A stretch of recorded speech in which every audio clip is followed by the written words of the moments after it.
Hello. Hi.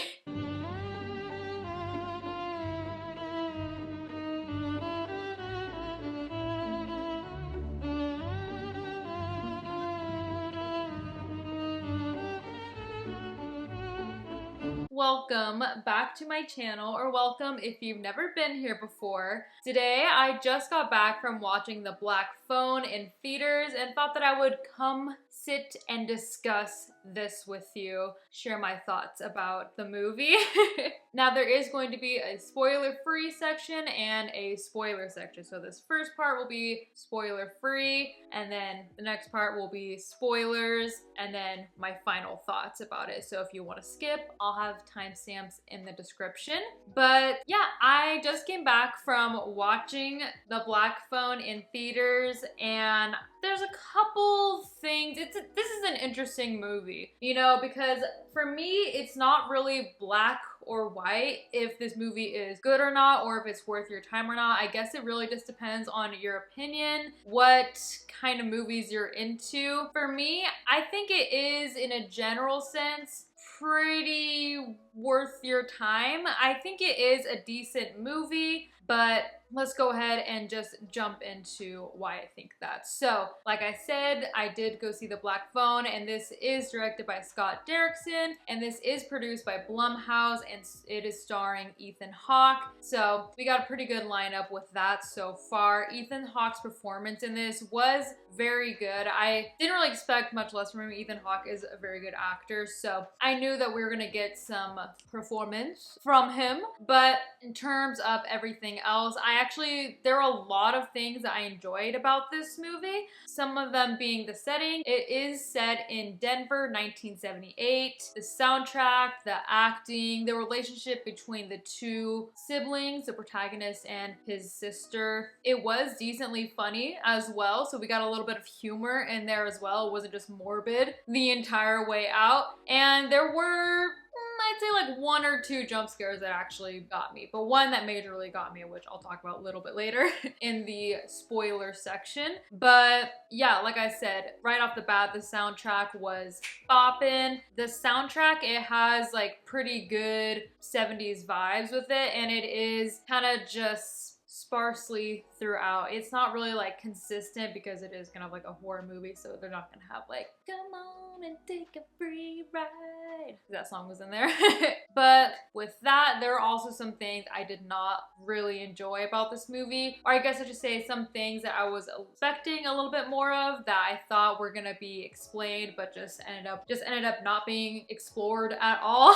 So a couple of things were that the main things that just were never explained is pretty much everything about the antagonist, I guess. The kidnapper, his name is the Grabber in the movie. I wish that they explored a little bit more about his backstory, why he wears that mask, why does he kind of like disguise himself as a magician, because we see that in the trailer. He is like, oh, want to see a magic trick? And it's not really like explained. Why is he taking these boys in general? I don't know, just a little bit more of a backstory about him, because in the movie there would be things that they would briefly mention or say about him, but that would be just about it. They would not explore it anymore. They'd just be like, oh yeah, this thing. And then that was it. And I'd be like, okay, so why? But why though? Like, where did that come from? I don't know if they're planning on making a second movie about just him, or a sequel, or in any way, shape, or form, but maybe they wanted to leave that open for that opportunity. Who knows? I mean, probably. And I was gonna stay after the credits to see if that was a possibility, but I kind of just really didn't feel like waiting, honestly, to see. Oh yeah, and it never really was explained, because we know in the trailer that this movie is about this antagonist, the Grabber, this creepy guy. He takes Finney Shaw, and Finney Shaw can hear the voices of the past victims through this black phone that's in the room that he's trapped in, right? They never really touched on that. I mean, I guess this is a world where I'm just where it is, I don't know, supernatural things are just accepted, where I'm like, okay, this is reality. So I guess we are just supposed to like accept that this disconnected phone is able to do this. We're able to hear the voices of the past victims. We're supposed to believe this. So I can let that slide, but I just wish it was explained a little bit more why this happens or why this is able to be. And like I said, maybe they are leaving it open for a sequel or for a prequel. I don't know. Another movie of it, basically. I don't know. We'll see. With all of that said, the rating for this, like I said, they've been blasting that shit on the trailers that the Rotten Tomatoes score for this is 100%. And I look, it has gone down since the movie came out. As I'm filming this on Friday, June 24th, the movie just came out today, so it has gone down a little bit. I believe it went down to 84, and surprisingly enough, the Rotten Tomato audience score is higher. Okay, yeah. So, oh, I guess it went down since the last time I checked it too. But it says that, yeah, the Rotten Tomato score is now 83 and the audience score now is 92. So it has gone down a little bit. If you look on Google, IMDb, the score is 7.4 out of 10, and on Metacritic it is 67%. Okay, so it has gone down now that the movie has come out and we can see more of what the general public thinks about it. But as for me and for my interpretation, there were some things like that were a little bit cheesy to me. I mean, I'm trying not to harp on this too much because I know that they are trying to emulate that 70s vibe that is very popular in movies nowadays. They did it with X. Hi, puppy. I mean, timepiece horror movies are kind of a thing right now. X, Don't Worry, Darling, Nope, I'm pretty sure it's supposed to be a little bit of timepiece as well. Who knows? And this. So I know that is a popular trend in horror movies right now. Can I help you? Come on. Okay. Yeah, so some things that I did find a little bit cheesy, which I'm not gonna give any spoiler or anything specific, but there were some generic like final fight scenes, you know, oh shit, like stuff is gonna go down tonight, like montage leading up to it, everyone's getting ready, you know, stuff like that. And like I said, I'm trying not to harp or be too critical about it because it wasn't that bad and it wasn't like super unbelievably like, okay, because they did do stuff like that in It 2017, which I thought about this when I left the theater. I was like, you know what, that kind of reminded me of It 2017, and they had kind of a little bit of a montage like that too, so I can't be too harsh on this. Oh yeah, another thing that kind of, I don't know, irritated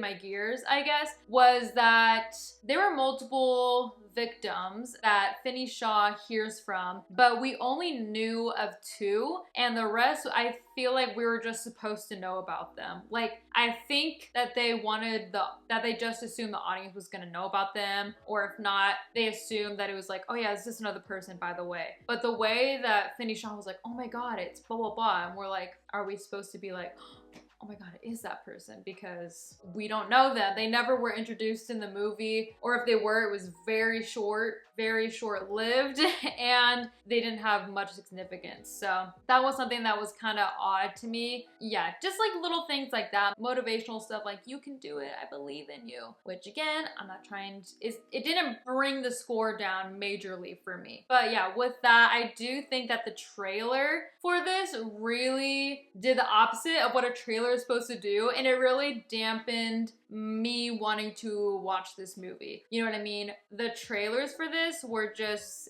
god-awful annoying, and they were just every single second that they could possibly show you the trailer, they did. And also, in the trailer, they have Ethan Hawke's freaking creepy laughter every time, and he doesn't do that much in the movie, all right? I'm just gonna put that out there. I don't really know if that's a spoiler or not, but he doesn't laugh that much in the movie. It's like 2 or 3 times, and they just really like hammered that in on the trailers, like, oh, this guy's creepy. So yeah, they would just kind of bring in characters and be like, okay, we're supposed to care about this person or know who it is. And because of that, Finney had to explain it and be like, oh my gosh, you're blah, blah, blah, blah, blah, blah. And one thing I don't really like is, well, I mean, it's a movie, so I feel like everyone probably has this opinion, but show us, don't tell us, all right? Show us how we know this person, which they did do that once for one victim that we didn't know about. They showed us who this person was, and I liked that. I was like, okay, either do that for all of them, or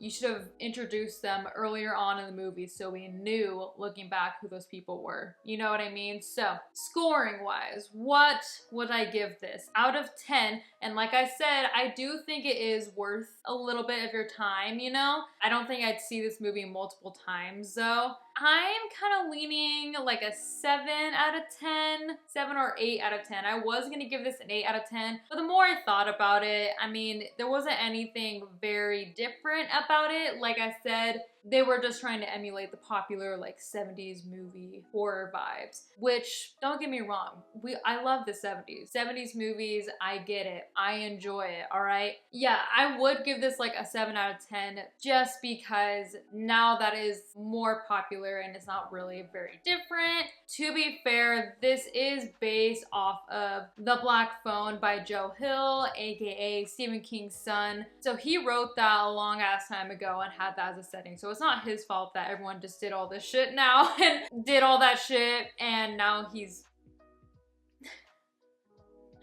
resting his head in right here.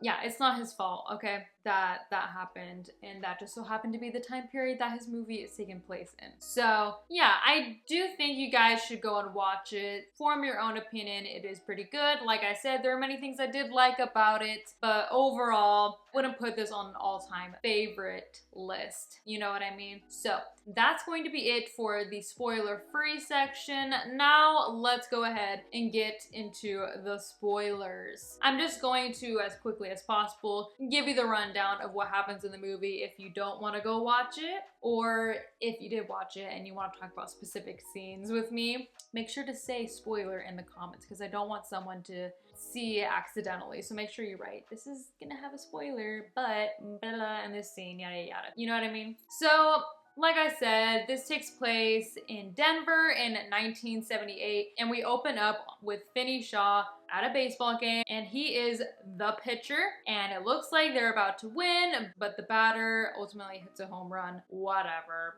and they lose the game. Kind of sad. But we found out that that kid, the batter, his name is Bruce, and he's actually a pretty chill dude, not gonna lie. I was like worried that he was gonna be an asshole. Nah, he's chill. He's cool. Okay, so if someone can explain this to me, because I don't plan on going back to see this, but Bruce tells him afterwards, you have a good mitt or mint or something along those lines. I don't really know what that means. I don't know terms. So yeah, but he says, oh, you almost had me there for a second. Like, you almost struck me out.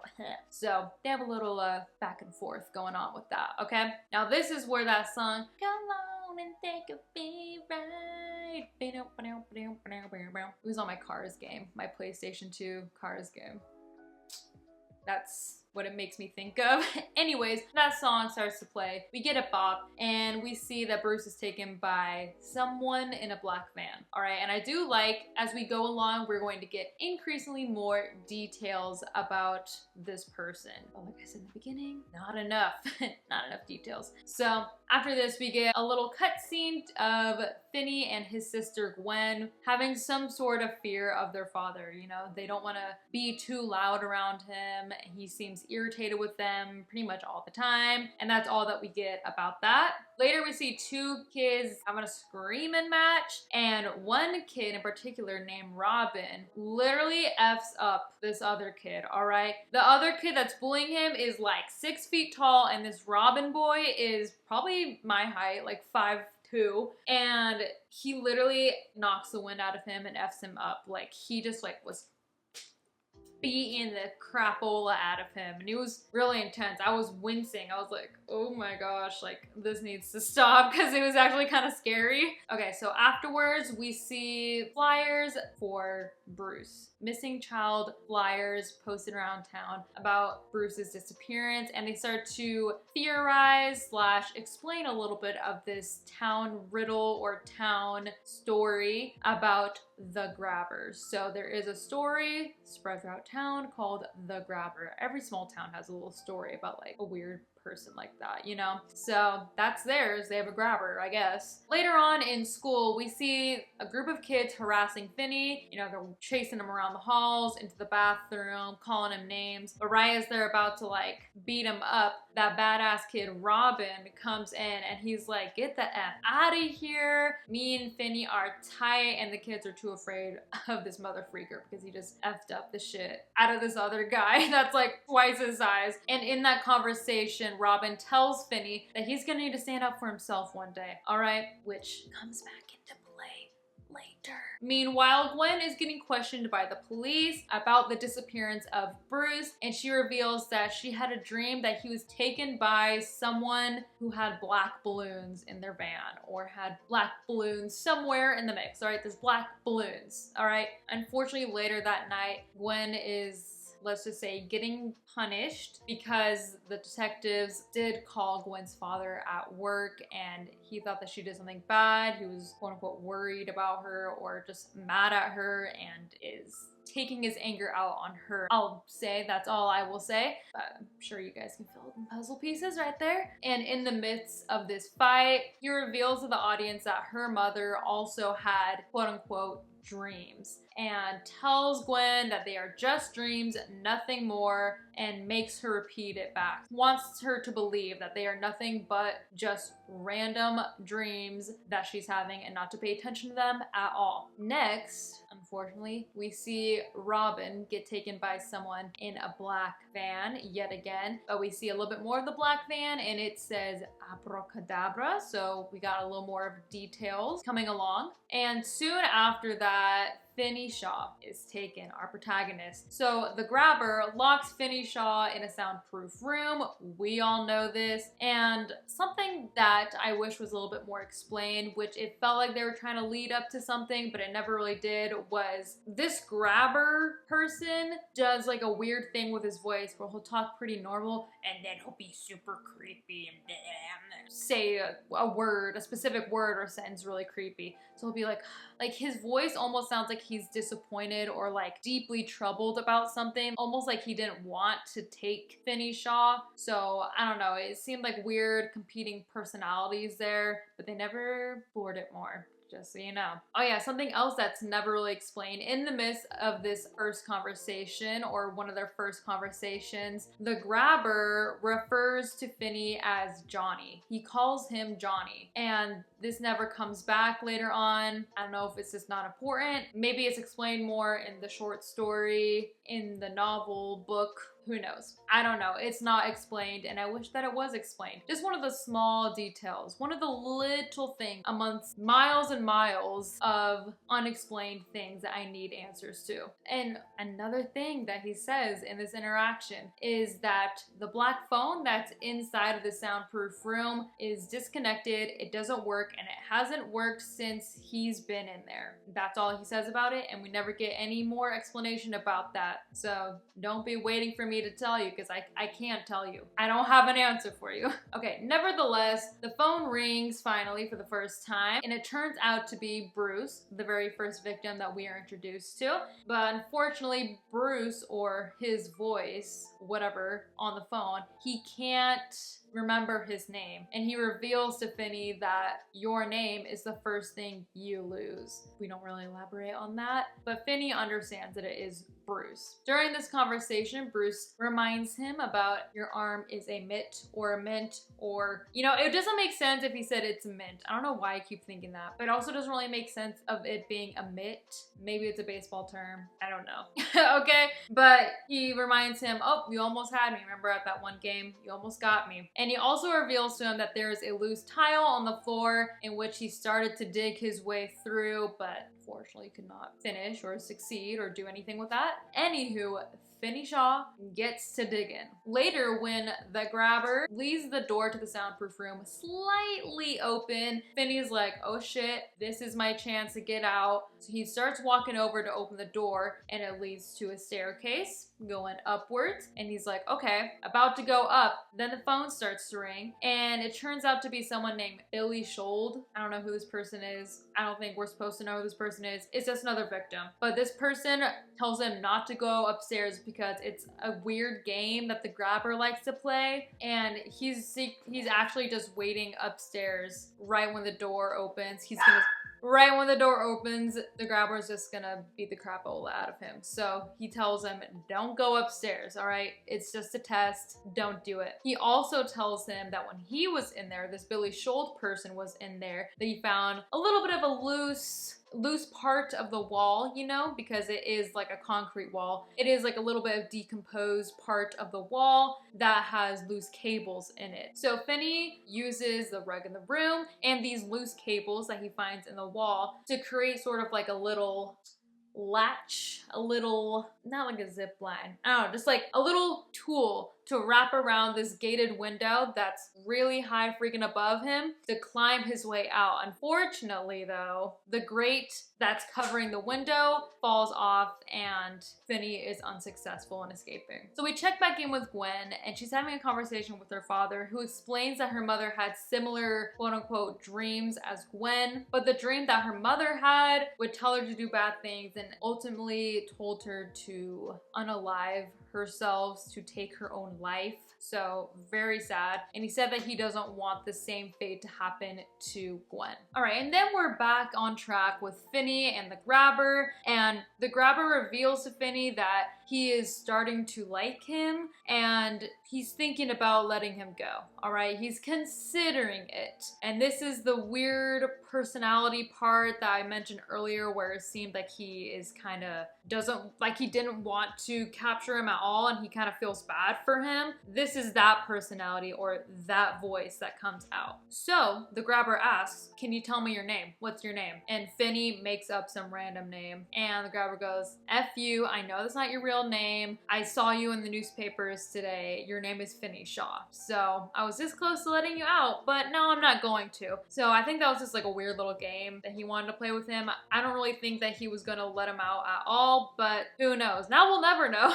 Actually, now we'll never know. All right, then we get this random scene that is just kind of out of place because I feel like we're so used to cutting back to Gwen and then cutting back to Finney. So now we get this other scene of these detectives going to a random house and saying, hey, do you know this Finney Shaw kid? Shows him a picture. Do you know who this is? And this guy was like, no, but come here, come inside, all right? I've been mapping this out. I've been following this case and I think I know more info, yada yada. I think that it can be somewhere around this region, you know, pointing to a map. And this guy has a really annoying, really loud, large doggy in the background that he keeps having to be like, hey, like, shut up, shh, be quiet, whatever. And he reveals that he's been crashing with his brother. So that was that scene. The cops are kind of like, okay, bye, you're weird, whatever. All right, so now we're back to Finney, and this time this victim tells him that he doesn't have much time until the grabber's brother comes home. We're not really sure what that means, but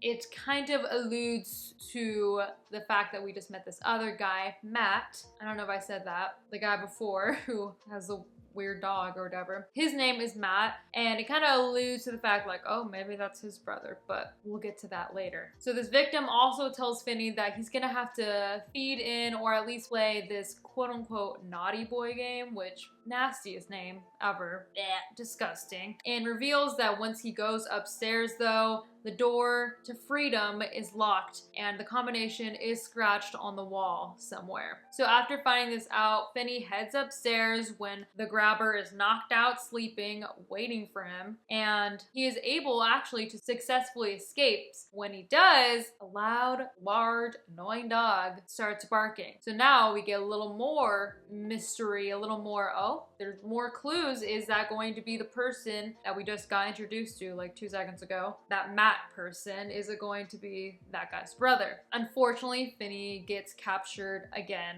very quickly after, and he throws him back into the soundproof room. And right before he closes the door, we hear that he says, "I'll be right up there, Matt." So yeah, it is the same guy. It is that guy's brother. So, all right, so next, the phone rings again, and it is a boy named Vince Hopper. We cut to a scene of Gwen having a dream about Vince Hopper and how he beat some kid up in like a convenience store or something, and the police brought him back to his house, and the house's address was 7714. Now she remembers this number, and she was like, okay, this dream has to mean that this is where Finney is, right? This is where this murderer guy is, you know? So she starts looking around, trying to find out where this place is at. Meanwhile, Vince on the phone is telling Finney that there is a way to escape by breaking part of this concrete wall with the lid of the toilet, and there's going to be a giant freezer blocking his way. He can unscrew it from tools in the toilet and climb his way out through the freezer. Finney's like, hell yeah, let's freaking go. He does this, and unfortunately the freezer is locked and he can't open it. So all hope is lost for him in this moment. Then we finally get our words of encouragement from Robin Ariano, aka Robin from earlier, who's friends with Finney and was like standing up for him earlier. Yeah, he gives him some words of encouragement. It's like, you can do this, man. It's finally time you stand up for yourself. Remember I told you that? Now is the time. You can beat this motherfreaker up. Let's go. So that's where we get a little montage scene of, okay, like, he's preparing. He starts stuffing the phone with dirt, packing it in there so that he can hit the grabber and just like knock the crap all out of him. He's setting up little traps, tying the cable so he trips, all those little gags. While this is all going on, Gwen finally finds the house that she saw in her dream and successfully scares the crap out of me, because a jump scare happens right here of all the victims just like standing there in the road, and it got me. I honestly was not expecting it. I was kind of like waiting for a scene in this movie to really get me, and that one did. Okay, so we cut back to this random Matt guy who has the dog, has the brother, and he's finally putting the puzzle pieces together and is like, maybe I ought to check that random basement that's in my house that I never go to. So he goes downstairs, and nevertheless, he finds Finney there. And they're both like, holy crap. Matt is freaking out. He's like, I knew my brother was weird and suspicious. Oh my gosh, can I tell you about how I found you? And Finney's like, no, I want you to call the motherfreaking cops, you weirdo. And all of this leads to the grabber killing his brother. So very sad. That was his chance to escape, and this weirdo was just ruining it for him. So yeah, the grabber kills his brother, and Finney's like, all right, it's go time. So he starts like using all the stuff that he planned out, you know, the big hole that he dig, he like throws him in there. Grabber breaks his ankle, and he just starts going to town and just freaking whacking him with this like telephone thing that he filled with dirt, and it's just like bam, bam, bam. And he really effed his crap up. I was like, damn, Finney, like, I don't know. It was just kind of scary, you know what I mean? He was just like, and this is supposed to be a 13-year-old. I was like, I'm scared of a 13-year-old now. It honestly was a badass scene, and all the past victims were like, hey, F you too, blah. So that was pretty cool, honestly. We gotta love a good fight scene, especially when it's like a little kid and he's just like, hey, fuck you. So yeah, Finney escapes, the cops arrive, and it turns out that the house that Gwen saw in her dream, that 7714, is actually the house where the grabber buries his victims. He buries them in the basement, and it's just a random, empty, extra house that's conveniently enough right across the street from the actual house where Finney was. So luckily that all worked out fine. I mean, they're already there. So yeah, the dad comes and he's like, oh my gosh, I'm so sorry for everything, blah, blah, blah. It was actually kind of an emotional part for me. I got a little teary-eyed, not gonna lie. I was like, I still hate you. You got me teary-eyed for a little bit. It just closes off with Finney going back to school, and he's just like, badass. Everyone's like, oh crap, that motherfreaker killed a grown-ass man. Oh yeah, he freaking effed his crap up. And yeah, he's just badass, and he's like, he wants to try to F with me now. And yeah, that's the end of the movie. So, closing thoughts. So yeah, there were a couple things, like I said, actually multiple things that I wish that they would have explored a little bit more on, you know? Why was the grabber in that room before? for? All right, why? How long ago? Why is he doing it now? Why is it just little boys? Many things that I would like to know, but we never get them and we're just left to our own devices. So I enjoyed this movie for what it is. It wasn't anything too crazy, which is why I didn't give it a bigger, higher score. It wasn't anything over the top unique, but I liked it. You know, it was decent enough for me to give it a 7 out of 10. And unfortunately, I don't know how accurate it is to the short story or to the book or whatever, because I've never read it. But if you have, let me know, or if you're going to, let me know, because I'm a little curious to see how different or similar it is. Yeah, overall, it was a pretty good movie, but I don't think I'd go and see it again. Like, if someone wanted to watch it and turn it on, I wouldn't object it. I'd be like, okay, yeah, we'll let it play. But I'm not rushing to the remote to put it on the TV myself. You know what I mean? So those are my thoughts and opinions about The Black Phone. Let me know what you guys think or thought about the movie. Put your thoughts and opinions in the comments below. And with that, I want to give a huge shout out to all of my patrons, and especially to Matt O'Keefe and AJ, who are spook suppliers. Thank you so much, guys. And remember to go ahead and check out my Patreon if you haven't already. Yeah, if you want to get videos earlier than when I post them here on YouTube, or in my case, if you want to get my videos at all, because YouTube really be blocking my shiz. But if you want to watch any of those videos, go ahead. Link for my Patreon will be in the description below. Thank you guys for coming along with me on this journey. Make sure to like, comment, subscribe, do all of that jazz. And as always, thanks for watching.